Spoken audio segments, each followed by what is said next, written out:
Assalamualaikum warahmatullahi wabarakatuh.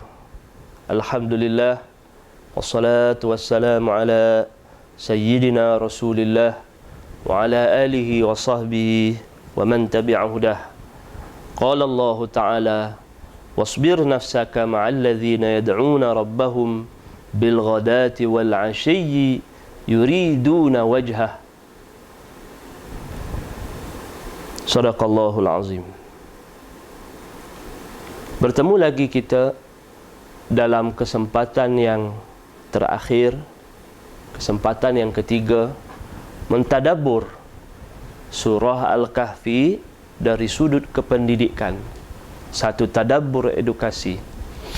Tuan-tuan muslimin muslimat yang dirahmati Allah, kesempatan yang pertama kita telah berbicara tentang ilmu. Ilmu yang disebut sebagai ilmu yang diusahakan, dan yang kedua ilmu yang diperolehi. Para ulama memberi satu tamsilan. Ilmu yang diperolehi itu seumpama orang yang menginginkan air. Orang yang menginginkan air perlu berusaha, menggali telaga, mencari tempat yang ada punca air. Itu ilmu pembahagian yang pertama. Adapun ilmu yang ditekankan ataupun ditonjolkan di dalam surah Al-Kahfi yang disebut sebagai ilmu ladunni, ilmu kurniaan, adalah diumpamakan sebagai seorang yang menginginkan air di waktu kemarau, berhajat, berdoa kepada Allah supaya diberikan ilham macam mana nak memperoleh air, lalu Allah Ta'ala turunkan hujan selebat-lebatnya, anugerah dari Allah, tanpa dia berusaha mencari anak sungai, mencari mata air, ataupun menggali telaga. Episod yang pertama membahaskan perkara tersebut. Dalam episod yang kedua, kita membicarakan tentang al-alim ataupun muta'allim, yang disebut sebagai pendidik. Seorang pendidik disebut dalam surah Al-Kahfi ini sebagai pemahamannya diambil daripada perkataan mursyid.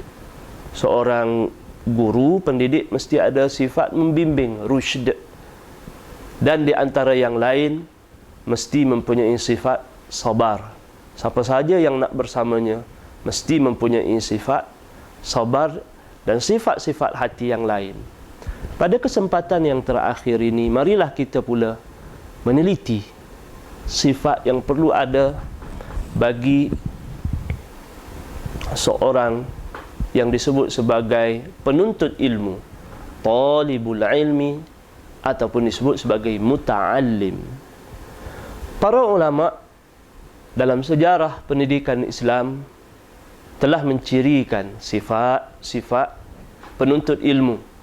Ibnu Jama'ah di dalam bukunya Tadhkiratus Sami' wal Mutakallim fi Adabil Ilmi wat Ta'allum mencirikan ciri-ciri seorang pelajar.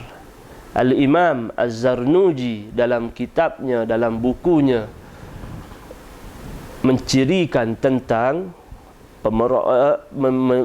memerihalkan tentang seorang pelajar dalam kitab Ta'limul Muta'allim Tariqat At-Ta'allum. Banyak lagi buku-buku pendidikan mencirikan tentang sifat seorang pelajar. Dalam surah Al-Kahfi kita temui satu sifat yang boleh kita koneksikan, kita hubungkan dengan siri yang kedua. Guru mesti mempunyai sifat sabar. Guru telah memiliki sifat sabar, dididik oleh orang yang sabar sebelumnya. Bagi murid dalam situasi dalam surah Al-Kahfi ini, murid itu pelakonnya adalah Nabi Allah Musa. Di dalam surah Al-Kahfi kita dapati di sini terdapat 5 ayat memberi penekanan bahawa murid itu perlu bersabar lebih dari guru. Secara pemahamannya di sini, seorang murid bagi menempuhi jalan pembelajaran, pengajian, mesti mempunyai sifat sabar. Kalau dahulu dengan dunianya yang masih belum kompleks sama kita, sebagaimana kita sekarang ini, kita katakan seseorang itu mempunyai tahap sabar yang tinggi. Namun kita hari ini, saya berpandangan kita 10 kali memerlukan sifat sabar lebih daripada orang yang terdahulu. Mereka dahulu sabar kerana mereka itu nak mencari ilmu, sukar mencari ilmu. Kita hari ini sabar untuk berhadapan dengan ilmu yang sudah berada di hadapan kita. Sabar iaitu macam mana untuk memilih ilmu. Apakah perkhabaran-perkhabaran yang boleh diterima? Apakah jenis-jenis ilmu yang boleh diterima? Apakah maklumat-maklumat, info-info yang boleh diterima? Apakah maklumat-maklumat yang perlu diabaikan? Di samping itu, karenah dalam perjalanan ilmu itu selalunya berharga, bernilai jika ia mempunyai liku-liku. Cuba tuan-tuan tanya kepada orang yang melalui satu proses ilmu yang amat mudah. Tidak ada pengalaman yang menarik dalam hidupnya. Semuanya mudah. Semuanya dipermudahkan. Maka tidak akan ada nilai. Bagi orang yang menempuh jalan ilmu yang berliku-liku, dengan kepayahannya, dengan kesusahannya, mungkin dengan modal air matanya, akan memahami makna sabar lebih daripada yang pertama. Maka dalam situasi surah Al-Kahfi ini, sabar dengan meniru pribadi yang disebut sebagai guru. Guru semestinya selalu memberi nasihat supaya muridnya bersabar. Nabi Allah Khidir selalu memperingatkan Nabi Allah Musa.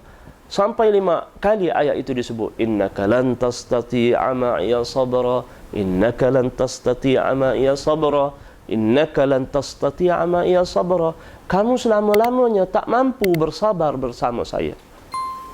Itu satu penegasan supaya Nabi Allah Musa memahami, perolehi sabar dahulu, barulah kamu mengetahui siapa sebenarnya guru kamu yang disebut Khidir.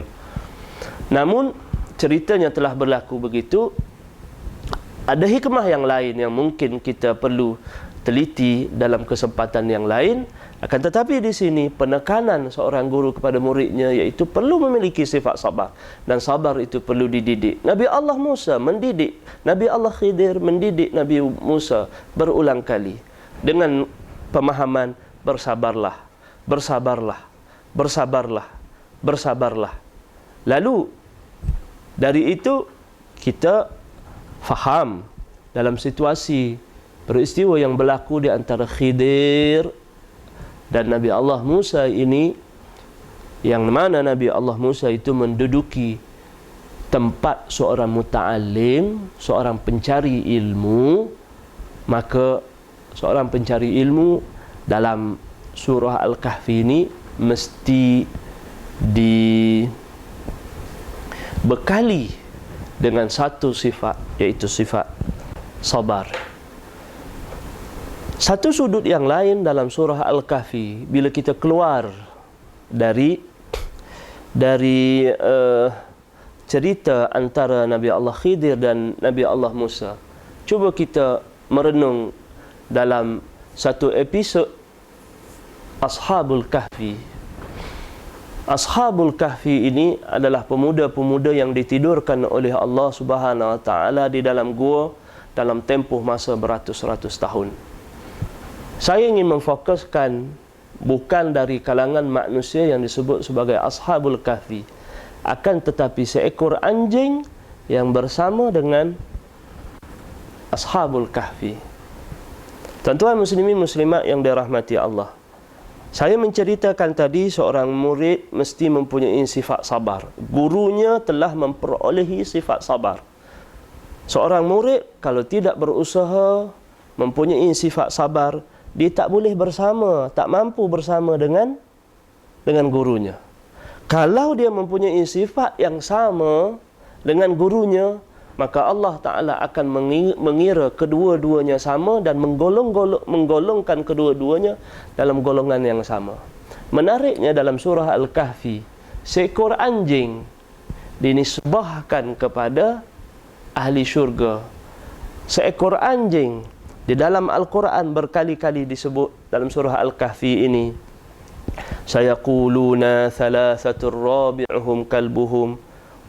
kemudian sadisuhum kalbuhum, kemudian saminuhum kalbuhum. Berlaku percanggahan di sana. Ada yang mengatakan yang keenamnya, yang ketujuhnya, yang kelapannya, yang keempatnya adalah anjing. Anjing itu dinisbahkan kepada Ashabul Kahfi. Seekor anjing yang dalam masalah permasalahan hukum yang boleh menerbitkan satu hukum najis yang berat, tapi bila bersama dengan para salihin, dengan para mereka-mereka yang beriman kepada Allah, kedudukan seekor anjing itu sudah ditingkatkan. Sehingga kan para ulama mengatakan Ashabul Kahfi mengikut jumhur mufassir bukan sahaja pemuda-pemuda. Bila disebut Al-Kahfi mesti memasukkan seekor anjing itu. Dan anjing itu pun turut ditidurkan. Anjingnya tengok setianya kepada tuannya, menanti di pintu gua, sehingga bila mana pemuda-pemuda itu bangun, maka dilihat tulang anjing berada di hadapan pintu gua, setia menanti tuannya yang baik itu. Demikian Allah Ta'ala mengangkat kedudukan. Kalaulah seorang itu menuntut ilmu dengan bekal yang sabar sehingga menjadikan dia sabar, murid itu akan memperolehi apa yang diperolehi oleh gurunya. Sebagaimana Qitmir, dikatakan nama kepada anjing itu Qitmir. Dalam beberapa riwayat mengatakan dia namanya Qitmir, itu dinisbahkan kepada Ashabul Kahfi, termasuk dalam kumpulan penghuni gua. Bahkan ada riwayat, sebilangan riwayat, para ulama mengatakan anjing itu akan dimasukkan ke dalam syurga, dan di dalam syurga dia bersama dengan Ashabul Kahfi, orang yang mukmin, dan di dalam syurga Allah Ta'ala akan tukarkannya dari seekor kambing menjadi daripada seekor anjing, mohon maaf, seekor anjing menjadi seorang manusia di dalam syurga nanti. Istimewanya seorang yang berusaha memperolehi satu sifat, berusaha untuk memiliki satu sifat yang ada pada gurunya, sehingga kan boleh menyebabkan dia berada sama taraf, bahkan boleh melonjak lebih tinggi dari gurunya. Lihat saja apa yang berlaku kepada ilmuwan-ilmuwan Islam. Siapa dia Imam Ahmad? Bila kita nak tahu siapa dia Imam Ahmad bin Hanbal, lihat saja gurunya. Hebat Imam Ahmad kerana hebat gurunya Al-Imam Syafi'i. Siapa Imam Syafi'i rahmatullah? Lihatlah gurunya Imam Malik. Hebatnya Imam Syafi'i kerana hebatnya gurunya Imam Malik. Demikianlah dalam tradisi ilmu, seorang murid dia mesti memahami perjalanan ilmunya, mesti berusaha memiliki sifat yang ada pada gurunya, mesti bersabar, mesti ada jiwa yang kental, jangan putus asa dan sebagainya. Hasil daripada tadabbur surah Al-Kahfi ini. Tuan-tuan, muslimin, muslimat yang dirahmati Allah, mudah-mudahan dalam kesempatan kita bersama ini, di dalam bulan yang penuh keberkatan ini, sedikit sebanyak dapat membuka ruang yang baru di samping kita membaca Al-Quran, khususnya dalam surah Al-Kahfi ini, yang menjadi salah satu sunnah pada setiap hari Jumaat. Bila kita baca, baru kita perasan rupanya banyak lagi benda-benda yang mungkin kita tidak terperasan, sebenarnya dia ada dan perlu kita kaji dan perlu kita teliti. Mudah-mudahan perbincangan tentang ilmu, tentang siapa yang disebut alim, siapa yang disebut orang yang muallim, pendidik, dan siapa yang disebut sebagai muta'alim dalam ruangan yang terhad ini dapat memberi kita pemahaman yang lebih dan dapat memberi semangat baru kepada kita untuk mentadabbur ayat-ayat yang lain. Mudah-mudahan kita mendapat anugerah yang besar dari Allah dalam bulan Ramadan pada tahun ini. Jangan lupa tuan-tuan, kita masih banyak hari lagi berbaki dalam bulan Ramadan. Hidupkan bulan Ramadan sehingga Allah Subhanahu Wa Taala menghidupkan hati-hati kita. Assalamualaikum warahmatullahi wabarakatuh.